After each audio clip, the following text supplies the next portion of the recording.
The most feared police killers in the U.S. Full list and justice cases. Welcome back to Justice Reversed, where real crimes meet real justice. Number 1. Christopher Walrath, Nicholas Anzalone, Anthony Farina, David Kinglsey, Mathew Galliher, Nicholas Kieffer, Michael Mashaw, Michael Fisher, David Walters, Nicholas Gentile. Some walls are built for security, but inside New York's prisons, one December night revealed what happens when the keepers of order turn violence into routine. Robert Brooks, 43, was serving a 12-year sentence for assault when he was transferred to Marcy Correctional Facility on December 9, 2024. Hours after arrival, he was dead. Prosecutors say his final night was marked not by rehabilitation, but by a series of coordinated beatings carried out by those sworn to guard him. According to Special Prosecutor William Fitzpatrick, Brooks was attacked 3 times, the last inside the infirmary. Body-worn cameras, which officers thought were off, captured the moments. The video shows Brooks handcuffed, struck in the chest with a shoe, lifted by his neck and dropped. At one point, an officer shoved a white object into his mouth before calmly changing bloody gloves. The autopsy was devastating. A broken hyoid bone, torn thyroid cartilage, bruised organs, repeated airway restriction, and death by choking on his own blood.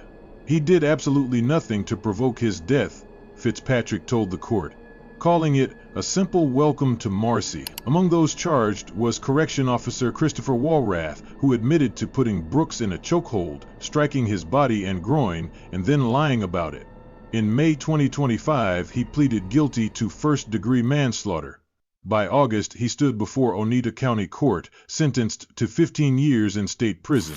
At that moment, the longtime officer became an inmate himself. Brooks' son Robert Jr. faced Walrath in court. "I see you and your fellow officers treating him as if his life held no value," he said. "Now, your life is at the mercy of the same system. I could never forgive you, but I respect that you admitted what you did." Walrath declined to speak. Nicholas Gentile, a prison worker, admitted to tampering with evidence after allegedly cleaning bloodstains. He received a 1-year conditional discharge, but others, including officers Nicholas Anzalone, Anthony Farina, David Kinglsey, Mathew Galliher, Nicholas Kieffer, Michael Mashaw, Michael Fisher, and David Walters, rejected plea deals and are awaiting trial on murder, manslaughter, and gang assault charges. Trials are set for October 2025. Public anger erupted as the body cam footage spread. In court, shouts of "murderer" echoed after bail was granted for some defendants. Governor Kathy Hochul called it evidence of a cultural problem within New York prisons, noting that officers forced medical staff to leave and covered cameras. Watchdog groups described rampant abuse at Marcy long before Brooks' death. The fallout was immense. Thousands of correction officers staged a strike, over 2,000 were fired, and National Guard troops filled staffing gaps. The state mandated all prison officers wear body cameras, with turning them off now considered an offense. A system-wide review of correctional culture and oversight is underway. From this case, hard lessons stand clear. Unchecked power in closed systems breeds violence. Video evidence is often the only witness that cannot be silenced, and ignoring patterns of abuse guarantees they will repeat. The killing of Robert Brooks forces a chilling reflection. True justice inside prison walls depends not only on punishing inmates, but on holding those in uniform accountable when they cross the line. Number 2. Roy Oliver. Sometimes tragedy emerges not in the dark of night, but under flashing lights meant to protect. In Texas, one decision by a police officer changed a family forever and ignited a national debate on justice. Roy Oliver, a 6-year veteran of the Balch Springs Police Department, responded to a disturbance call on April 29, 2017. The report mentioned drunk juveniles and a house party that appeared to be getting out of control. When Oliver arrived with his partner, Officer Tyler Gross, he searched the home and then stepped outside. Suddenly, he heard what he thought were gunshots. Rapid burst, resembling semi-automatic fire. Believing there was an active shooter, he called "Shots fired" over the radio. As teenagers ran from the scene, a black Chevrolet Impala carrying 5 boys, including 15-year-old Jordan Edwards, pulled away. Gross ordered the car to stop, pointing his weapon but never firing. Oliver, convinced the car posed a threat to his partner, retrieved his rifle and opened fire. A bullet struck Jordan in the back of the head. He died instantly, his brothers watching in horror from the same car. The initial report claimed the vehicle had reversed aggressively toward officers, but within days, body camera footage showed a different story. The car was moving away, not towards them. Chief Jonathan Haber admitted he had misspoken. Officer Gross testified that at no point did he fear for his life. Investigators found no weapons in the car. Evidence revealed Oliver even flipped off the vehicle moments after firing, undermining claims of split-second fear. The case moved quickly. Oliver was fired from the department and charged with murder. During the 2018 trial, prosecutors argued he acted recklessly, while the defense insisted he believed his partner was in danger. Jurors saw the body cam video multiple times, each replay intensifying the pain for Jordan's family. On August 28, 2018, Oliver was convicted of murder, an exceptionally rare outcome for an on-duty officer. The next day, he was sentenced to 15 years in prison and fined $10,000, 0 cents. Prosecutors had asked for at least 60 years. Oliver sat expressionless as Jordan's relatives cried. His half-sister testified against him, saying she hoped he gets what he deserves. His attorneys vowed to appeal, but in 2020 the Fifth Court of Appeals upheld the conviction. A final attempt to overturn it was dismissed in 2022. Oliver remains in state prison, eligible for parole in 2026. The killing of Jordan Edwards drew national attention. Civil rights groups called it a moment of accountability in a system where police officers are rarely convicted. Social media carried the hashtag Jordan Edwards across the country. His father said, "Oliver can see life again after 15 years. Jordan never will." From this tragedy, 3 urgent lessons emerge. Trust must always be balanced with accountability. Video evidence can pierce false narratives, and silence in the face of misconduct allows injustice to thrive. In the end, Jordan's story forces a painful reflection. Safety is not only about who carries the badge, but whether society demands accountability from those who do. Number 3. Brett McAlpin, Christian Dedmon, Jeffrey Middleton, Hunter Elward, Daniel Opdyke, Joshua Hartfield. Sometimes the danger comes not from the shadows, but from those sworn to protect. In Mississippi, a group of officers turned a badge of trust into a weapon of terror. On January 24, 2023, a phone call set events in motion. A white resident complained that 2 black men, Michael Corey Jenkins and Eddie Terrell Parker, were staying in Braxton with a white woman. Brett McAlpin, then the chief investigator for the Rankin County Sheriff's Office, passed the information to narcotics officer Christian Dedmon. Dedmon summoned his colleagues, a group of deputies known locally as the Goon Squad, notorious for violent tactics and cover-ups. He described it as a mission, instructing them to use force while avoiding visible injuries that could appear in mugshots. That night, McAlpin, Dedmon, Jeffrey Middleton, Hunter Elward, Daniel Opdyke, and Joshua Hartfield kicked down the door of the house without a warrant. Jenkins and Parker were handcuffed, beaten, and called racial slurs like boy and monkey. For nearly 90 minutes, the men endured torture. Tased 17 times, forced to ingest milk, liquor, and syrup, struck with a plank and even a sword. Officers threw eggs at them, threatened sexual violence, and used objects from the home to humiliate them. Dedmon warned them to stay out of Rankin County. The cruelty escalated when Deputy Elward staged a mock execution. He shoved his pistol into Jenkins's mouth and pulled the trigger with the chamber empty. On the second attempt, the weapon discharged.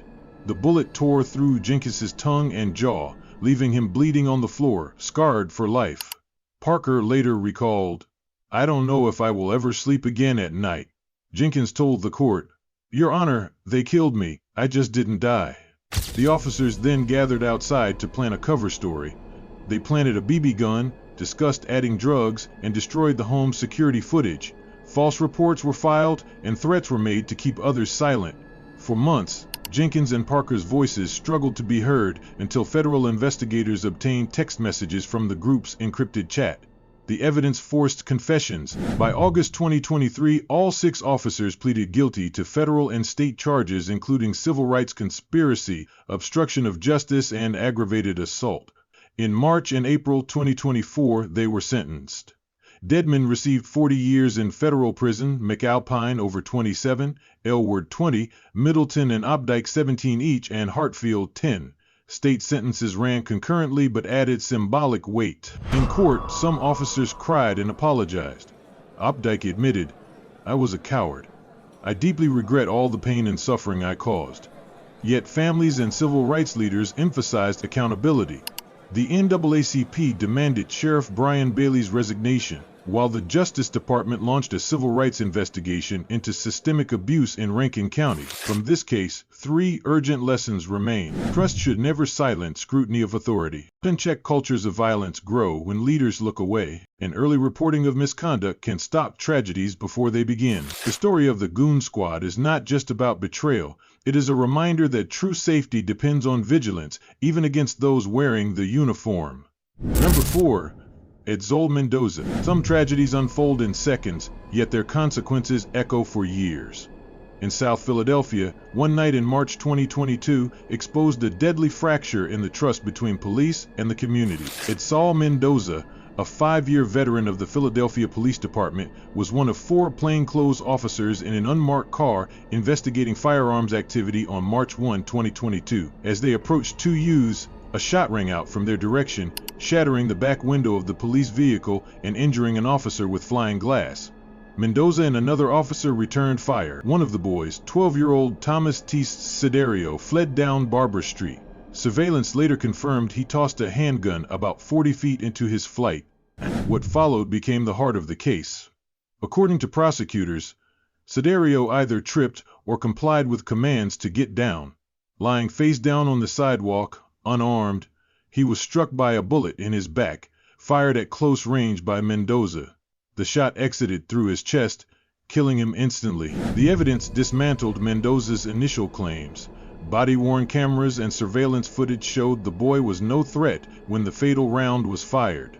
A grand jury concluded Mendoza knew TJ had dropped the weapon. Medical examiners ruled the death a homicide. Within weeks, Mendoza was fired by Commissioner Danielle Outlaw for violating use of force policies. He later admitted guilt. In April 2024, he pleaded guilty to third-degree murder and possession of an instrument of a crime. On July 22, 2024, he appeared in common pleas court, where Judge Diana Anhalt sentenced him to 8 to 20 years in prison, with an additional 6 months to a year for the weapons charge. Standing before the bench, Mendoza said quietly, "I felt sorrow and regret. The remorse of my actions is in me every single day." Reactions to the sentence were divided. Prosecutor Clark Beljean told the court, "Mendoza got every benefit of the justice system that he denied to TJ when he shot him in the back." TJ's grandfather, Thomas James, expressed outrage. "It's like a slap in my face. This guy should have been in jail for life." His Aunt Joanne Payne described the plea as heartbreaking, earth-shattering, devastating. Yet his uncle, Sean Lauder, chose forgiveness, telling reporters, "Yes, I better believe I forgive him. Start reading his word. Start praying." The conviction was historic. It marked the first time a Philadelphia officer was charged with murder for an on-duty shooting, and TJ Siderio became the youngest person ever killed by Philadelphia police. From this case, the lessons are stark. Blind trust in authority can be fatal. Technology like body cams and surveillance is critical to piercing false accounts, and without swift accountability, systemic failures will continue to claim innocent lives. The killing of Thomas Siderio leaves one haunting truth. Justice is not just about punishing crimes, but ensuring that those sworn to protect never stand above the law. Number 5. Kim Potter. Some encounters begin with routine decisions but end with irreversible consequences. In Minnesota, a veteran officer's mistake during a traffic stop turned into a national reckoning on justice, accountability, and race in policing. On April 11, 2021, Kim Potter, a 26-year officer of the Brooklyn Center Police Department, pulled over Dante Wright, a 20-year-old black motorist. The stop was triggered by expired license tags and an air freshener hanging from his rearview mirror. As officers checked his record, they discovered an outstanding warrant for a weapons charge. A trainee attempted to arrest Wright, but he pulled away and got back into his car. In those frantic seconds, Potter drew what she believed was her taser. Body cam video captured her shouting, "Taser, taser, taser," before firing a single shot. The weapon in her hand was not a taser, but her Glock. The bullet pierced Wright's chest. His car rolled several blocks before crashing. He was pronounced dead at the scene. In the footage, Potter can be heard crying, "I just shot him. I grabbed the wrong gun." The body cam recording became central to the case, eliminating disputes over what had unfolded. Prosecutors argued her error met the legal threshold for manslaughter, citing the position of her weapons on her belt. Her bright yellow taser holstered on the left, her handgun on the right. Kim Potter testified tearfully, insisting she never intended harm, saying, "I didn't want to hurt anybody. I'm so sorry it happened." In December 2021, a jury found her guilty of first-degree and second-degree manslaughter. On February 18, 2022, Judge Regina Chu sentenced her to 2 years in prison, far below the guideline of 7 years. At sentencing, Potter addressed Daunte Wright's mother directly. "I am so sorry I brought the death of your son. I understand a mother's love, and I am sorry I broke your heart," she sobbed, but her apology did not ease the family's pain. Katie Wright responded bitterly. "She took our baby boy with a single gunshot through his heart, and she shattered mine. Today the justice system murdered him all over again." Potter served 16 months before her release on April 24, 2023. Public reaction to the short sentence was divided. Some saw it as compassion for a longtime officer who made a tragic mistake. Others, including civil rights leaders, decried it as another example of a system that values police lives over black lives. Protests erupted across Minneapolis, echoing the unrest following George Floyd's murder, amplifying Wright's name into a rallying cry. From this tragedy, stark lessons emerge. Routine traffic stops can escalate with deadly speed, making de-escalation training essential. Clear separation of weapons is not a detail, it is life or death. And communities must question policies that criminalize minor infractions, because even the smallest encounters can become fatal. The death of Daunte Wright under Kim Potter's gunfire underscores a painful truth.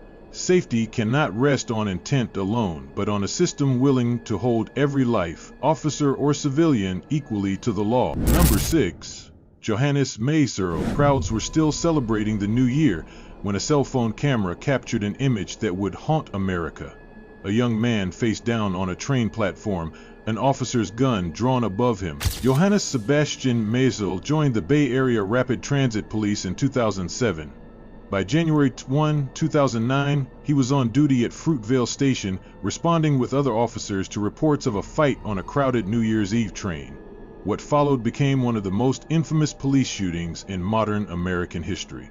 Oscar Grant III, a 22-year-old father, was pulled from the train with several others suspected of fighting. Witnesses described Officer Tony Perrone as aggressive, cursing, and even using a racial slur. He kneed Grant in the head, forced him face down, and held his knee against Grant's neck. As passengers recorded with their cell phones, Mehserle attempted to handcuff Grant but struggled to secure his arms. Suddenly, Mehserle stood, pulled out his Sig Sauer P226 pistol, and fired into Grant's back. Startled, he raised his hands to his face, repeating, "Oh my God, I shot him." Grant cried out, "You shot me, I got a 4-year-old daughter."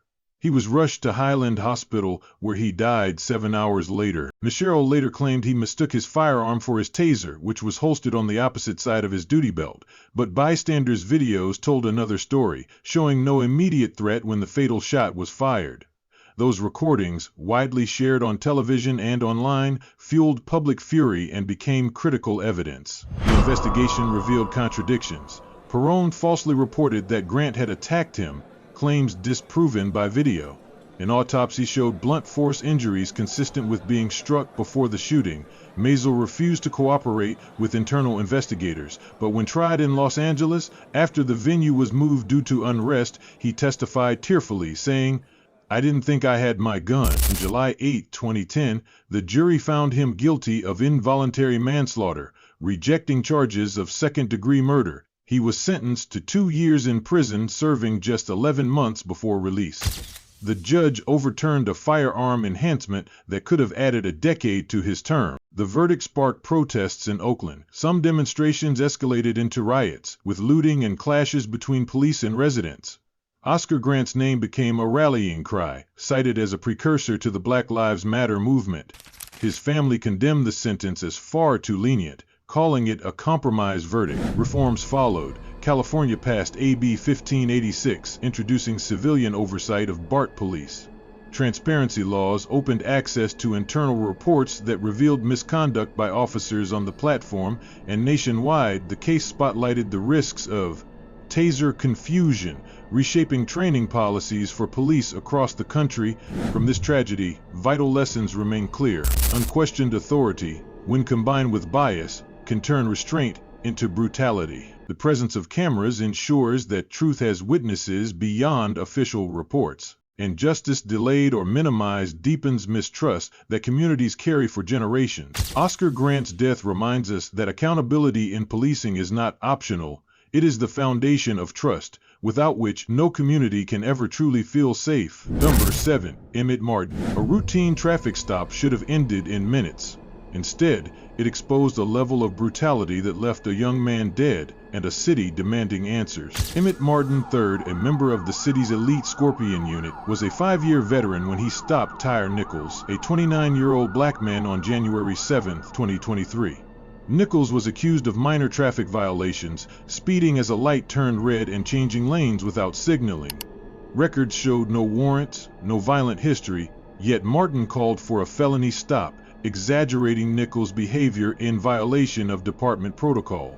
Body cameras later revealed what followed. Officer Demetrius Haley pointed a gun, yelling expletives. Martin joined in, dragging Nichols from his car. Within minutes, Nichols was pepper sprayed and tried to flee. He was caught close to his home. What should have been an arrest turned into a coordinated assault. Martin admitted under oath to punching Nichols in the face 5 times and kicking him repeatedly in the torso. Other officers struck him with fists, boots, and even a baton.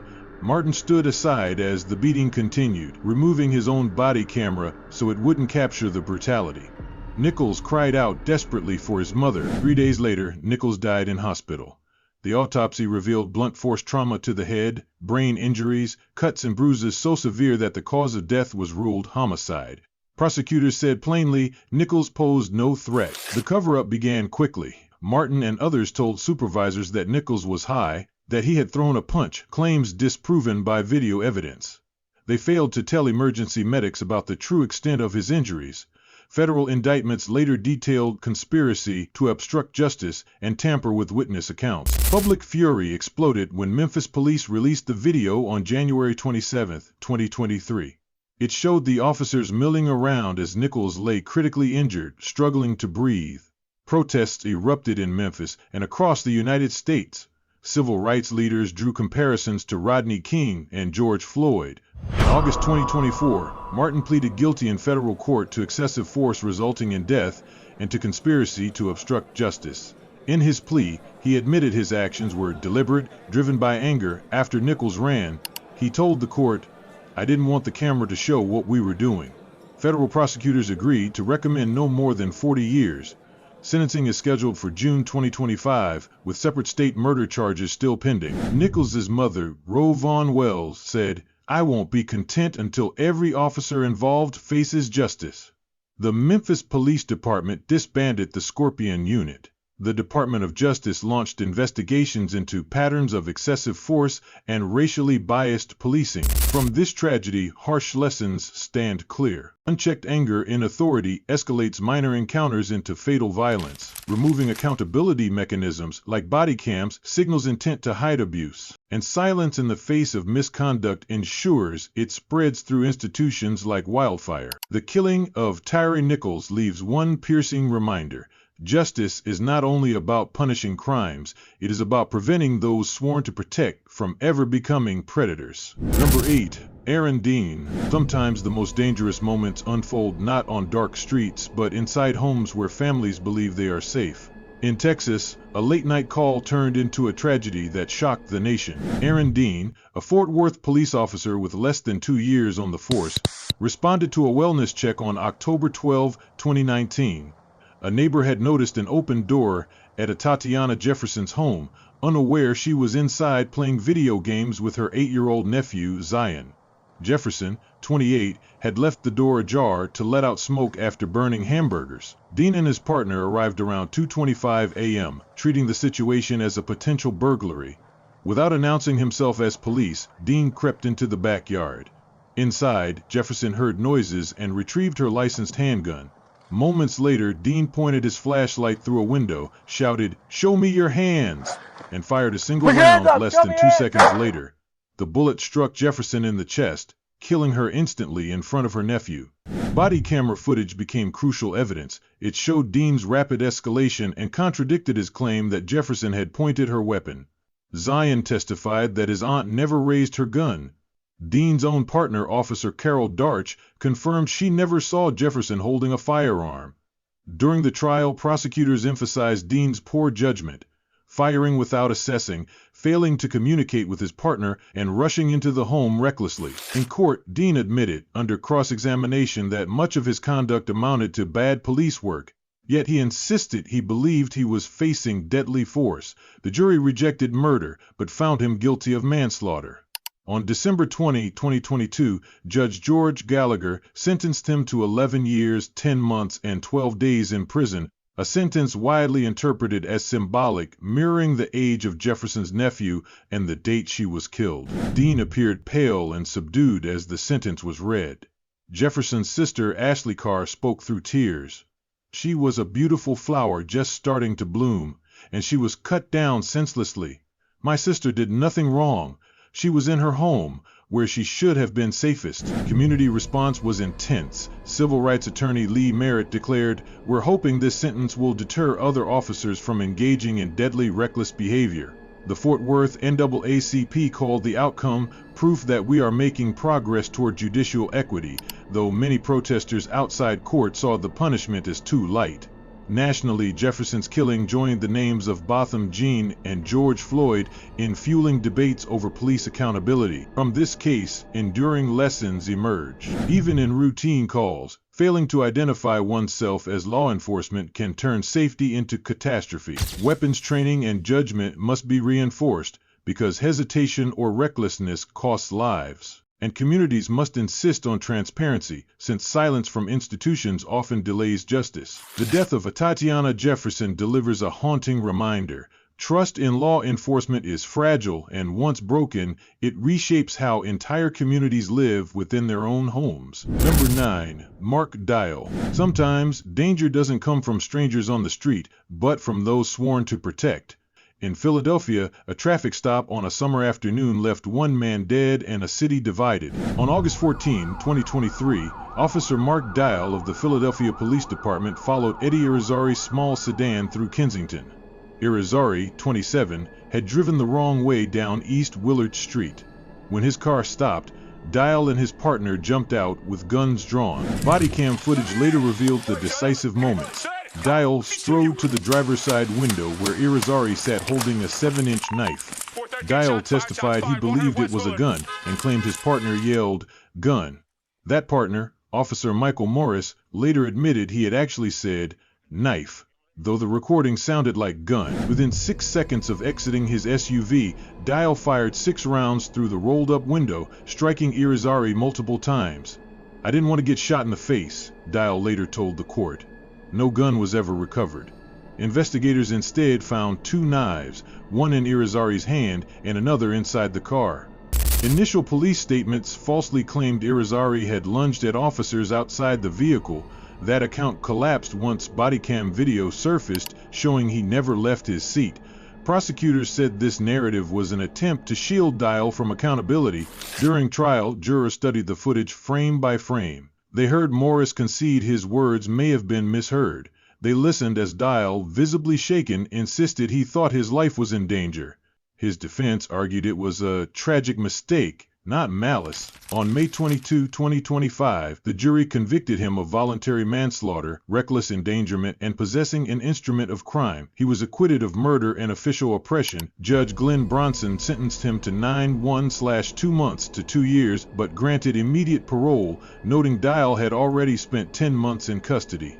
This was not a classic manslaughter case, the judge said, calling his actions demonstrably out of character. Dale appeared pale and subdued as the decision was read. His lawyer, Brian McMonigal, told reporters this was not a malicious killing. This was a mistake. District Attorney Larry Krasner strongly disagreed. The sentence is way below guidelines. There is nothing new about white people being treated better than black and brown people.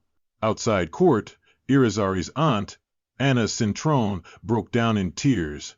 My nephew's life doesn't matter at all. He gets to go home. We will go to a cemetery. Protests swept across Philadelphia, echoing anger over yet another case of deadly police force. Civil rights leaders condemned the lenient punishment while police unions publicly rallied around Dial. From this case, enduring lessons stand clear. False reports in the first hours can destroy public trust for years. Split-sec force without verifying threats leads to irreversible loss. And when accountability feels uneven, justice becomes a privilege, not protection. The killing of Eddie Irizarry delivers one haunting truth. Real safety depends on a system that values every life equally, without exception. Number 10. Randy Roedema. Not every tragedy begins with violence. Sometimes it starts with suspicion, a phone call, and a series of decisions that spiral into irreversible loss. In Colorado, such a night left an entire nation questioning trust in those sworn to protect. On August 24, 2019, Aurora police responded to a 911 call about a suspicious person wearing a ski mask. That person was Elijah McLean, a 23-year-old black massage therapist and musician walking home from a convenience store with iced tea. He often wore the mask because of anemia and was listening to music through his headphones.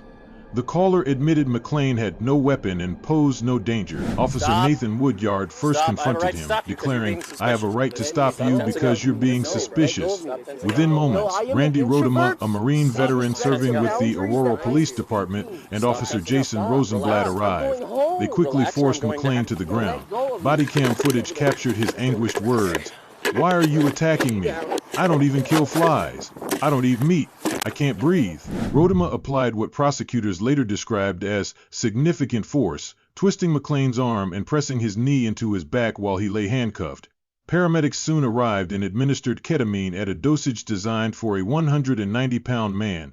McLean weighed just 140. Minutes later, he suffered cardiac arrest. He was pronounced dead on August 30, 2019. An autopsy ruled his death the result of ketamine toxicity. Evidence presented in court included disturbing body cam recordings, autopsy findings, and testimony from McLean's mother, Shanine. Prosecutors argued that McLean posed no threat and that Roedema's force, compounded by the reckless ketamine injection, directly contributed to his death. In October 2023, a jury found Randy Roedema guilty of criminally negligent homicide and third-degree assault. On January 5, 2024, Judge Mark Warner sentenced him to 14 months in county jail, 90 additional days for homicide served concurrently, 4 years of probation and community service. Standing in court with folded hands and a subdued expression, Roedema said quietly, "I cannot help but contemplate all the different scenarios that could have resulted in a different outcome." The response was explosive. McLean's mother called the sentence a slap on the wrist, branding Roedema a bully with a badge who tortured her son. Prosecutors sought a longer prison term, but the judge noted his lack of criminal history and military service. Civil rights leaders decried the leniency, while nationwide protests echoed McLean's final words, "I can't breathe." The case fueled years of demonstrations, a $15 million 0-cent civil settlement with McLean's family, and pledges of reform. Colorado's Attorney General confirmed Roedema's police certification would be revoked. From this painful story, clear lessons emerge. Excessive force during minor encounters can turn suspicion into death. Medical interventions without precision can kill as surely as violence. And when justice feels diluted, trust between police and the community fractures beyond repair. Elijah McLean's death leaves one piercing truth. Compassion must guide authority, because without it, justice becomes an empty word, and safety an illusion. Behind every badge lies a choice, to protect or to abuse. Tonight, we've uncovered stories where power turned lethal, where justice was fought for, but not always delivered. These cases are not just history, they are warnings for the future. How many other names remain untold? How many tragedies unfold in silence, waiting for the light of accountability? If you found this journey unsettling but necessary, don't let it end here. Subscribe to Justice Reversed and hit the bell icon so you never miss our next deep dive into America's most shocking true crime cases. Every story reveals a truth, and the next one might shake you even more, because in the fight for justice, silence is never an option.